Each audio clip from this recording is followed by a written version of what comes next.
kinerja PT Timah Tbk kembali menjadi sorotan. Badan Pemeriksa Keuangan mengungkapkan potensi kerugian pada PT Timah Tbk mencapai Rp34,49 triliun akibat potensi kehilangan sumber daya timah di wilayah kerja perseroan. Dalam laporan ikhtisar hasil pemeriksaan semester 2 2024, BPK menilai TINS gagal mengamankan wilayah izin usaha pertambangan yang dikelola. Kondisi tersebut membuka celah bagi aktivitas penambangan ilegal yang marak terjadi di kawasan konsesi perusahaan. Potensi kehilangan sumber daya timah terjadi sepanjang 2013 hingga semester 1 2023 dan berisiko merugikan perusahaan hingga Rp34,49 triliun.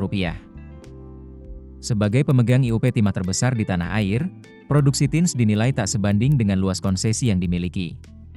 Lemahnya pengamanan di lapangan disebut menjadi biang keladi hilangnya sumber daya mineral yang semestinya bisa dikelola oleh perusahaan. BPK pun mendorong Kementerian BUMN untuk mengusulkan pengambil alihan pengamanan wilayah tambang TINS oleh pemerintah pusat. Selain itu, Kementerian diminta berkoordinasi dengan Kementerian ESDM, Kementerian Perdagangan, dan aparat penegak hukum guna menata ulang tata niaga timah, khususnya di wilayah Bangka Belitung.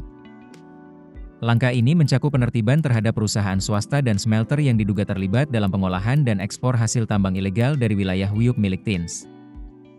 Selain itu, Direksi PT Timah agar melaporkan dugaan penambangan ilegal kepada aparat penegak hukum. Temuan lainnya, BPK mencatat perencanaan penambangan oleh mitra TINS tidak disertai target produksi yang jelas. Selain itu, biaya kerja sama sewa smelter tercatat lebih tinggi dari harga pokok produksi smelter milik PT Timah. Alhasil, perusahaan tidak dapat menentukan target produksi dari kerja sama tersebut dan turut menanggung risiko atas ketidakakuratan data sumber daya maupun cadangan di lahan bekas tambang maupun lokasi mitra yang berada dalam WIUP TINS.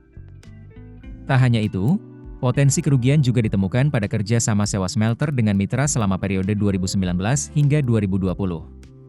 BPK mencatat kerugian yang ditimbulkan dari selisih HPP mencapai Rp1,65 triliun.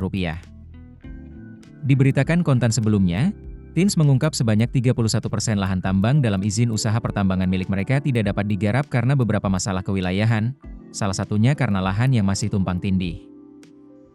Sebagai gambaran, Dirut Holding Pertambangan Indonesia, Main ID, Maruf Syamsuddin mengatakan, TINS saat ini memiliki IUP darat seluas 288.638 hektar dan IUP laut 184.672 hektar.